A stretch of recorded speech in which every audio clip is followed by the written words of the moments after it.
Hawak-hawak ako dito na ano na pangsungkit at saka pangtanggal ng mga dahon, ano. Pwede nyo rin itong gayahin doon sa yung mga interested na o yung mga nandoon po sa ano sa mga tanim na saging na sabak. Maaari nyo rin po itong gayahin, ano. Ang hawak-hawak ko po ito, yung pong binili ko sa Lazada na matalim na karet, ano.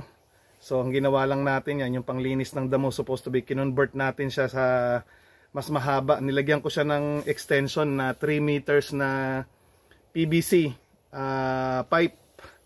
PVC pipe, no? Mas maganda kung ang gagamitin nyo yung 1 inch na PVC pipe, ano, para mas matibay. Pero okay din naman ito, 3/4. Yung ano, kasyang-kasya naman doon sa sa pinakadulo ng nabili ko sa Lazada na ito. Okay?